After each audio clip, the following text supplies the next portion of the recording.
Look at compound inequalities. That means that we are solving two inequalities at the same time. They might be connected by the word and, which means both inequalities must be true. That's called a union of the inequalities. They might be connected by the word or, which means either one of the inequalities could be true, but they don't necessarily both have to be true, and that's called an intersection. Let's take a look at some problems.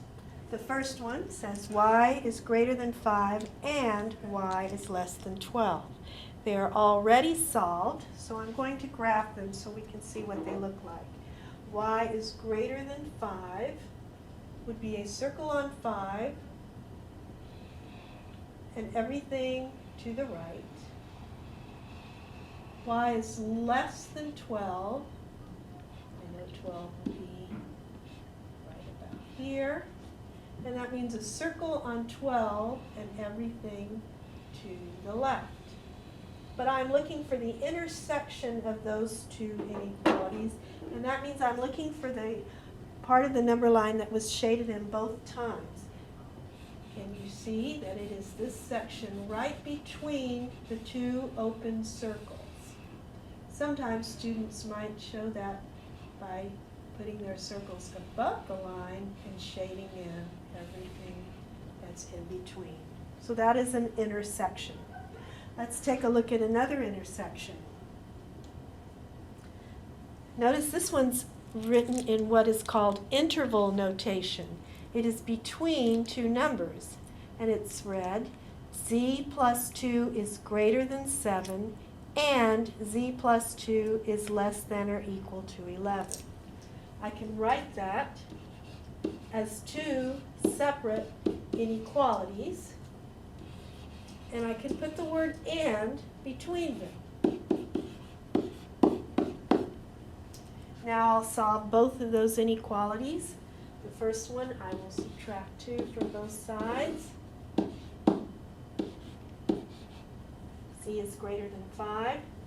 And this one, when I subtract 2 from both sides, z is less than or equal to 9. So when I go to graph it, I know that it must be greater than 5, so I'm going to put a circle on the 5 and everything to the right, but it also has to be less than or equal to 9. I'm going to color in 9 and know that everything to the left gets shaded in. So this part is the intersection. If I write that in set notation, I could write it as all z such that, and I could actually write it in interval notation because z is between 5 and 9. I can write it this way, or I can write it down as the two separate inequalities. The last one is an or compound inequality. So I'm going to solve both of them separately. For the first one, I will subtract 11 from both sides, and I get 3 in is less than 2. If I divide both sides by 3, in is less than 2/3. This one, if I divide both sides by 3, I have n is greater than or equal to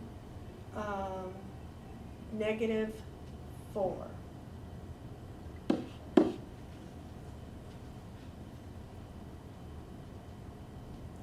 So when I go to graph it,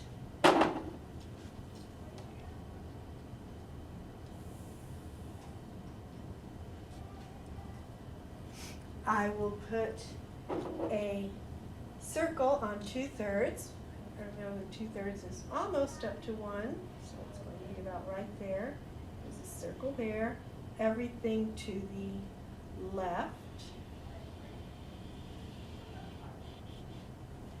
And greater than or equal to negative 4, it's a dot on negative 4 and everything to the right.